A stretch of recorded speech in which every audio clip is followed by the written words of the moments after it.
Do you struggle with recurrent hives? Do you keep getting hives out of nowhere and you don't know what's causing it or why it's happening? Well, if so, you might have chronic idiopathic urticaria. And I made this video to talk more about that condition, how to treat it, and what it means for you. I'm Dr. Neha Dunn, a board-certified allergist and immunologist, and today I'm going to be talking to you about chronic hives.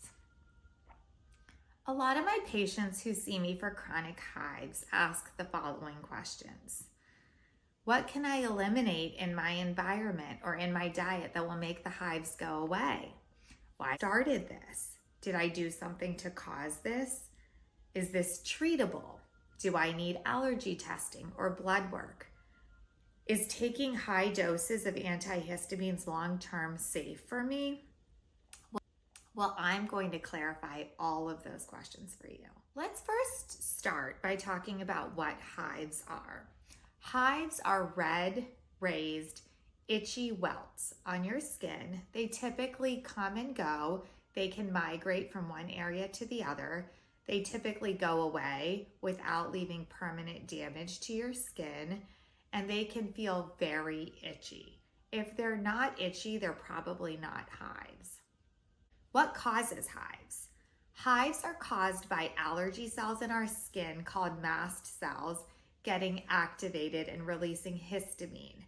Histamine causes itching, redness, and swelling.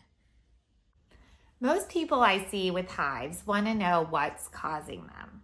So I like to separate this into causes and triggers.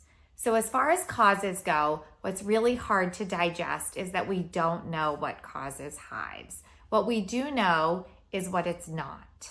It is not a food allergy. A food allergic reaction lasts 12 to 24 hours. It would not go on for weeks or months. It's not a drug allergy. If you have a drug allergy, when you stop the medication, the hives go away. Drug allergies don't happen to medications you've been on for weeks or months. It's not a skincare product. Skincare products cause contact dermatitis, which is very different than hives, and it's easy for your doctor to identify the difference when you see them in the office. So taking pictures or going in for an in-person visit is important. So what's most difficult for patients is that we don't know why some people get chronic hives versus others. We know it runs in families. It can be triggered by an infection, surgery, a very traumatic or stressful event, but more often than not, it happens spontaneously. Sometimes people just wake up and they have hives and the hives won't go away. Sometimes people have a really bad cold and the cold gets better, but the hives last longer. But the thing is that we don't know, and testing isn't necessary because it doesn't help us find a cause or treat the condition more effectively. So let's talk about triggers. There are very common triggers for hives. Not everybody has the same triggers, but one of the most common ones I see is heat. A hot shower, going in the hot tub, exercising and getting your internal body temperature up, all of those things can trigger hives. Other common triggers, aside from heat, are NSAIDs, which are over-the-counter pain medications. These are things like aspirin, naproxen, Aleve, ibuprofen, or Motrin. They can trigger some patients, but not all. Sometimes alcohol can be a trigger. Sometimes viral infections can be a trigger. And there's rare cases of hives that can actually be triggered by water, sun, or even cold temperatures. Does stress trigger hives? Well, that's a loaded question. Stress can be caused by hives. Hives can be very stressful because people often take a long time to arrive at the diagnosis, to find somebody who knows how to treat it, and to understand and accept that there is no external trigger. That whole process can be extremely stressful.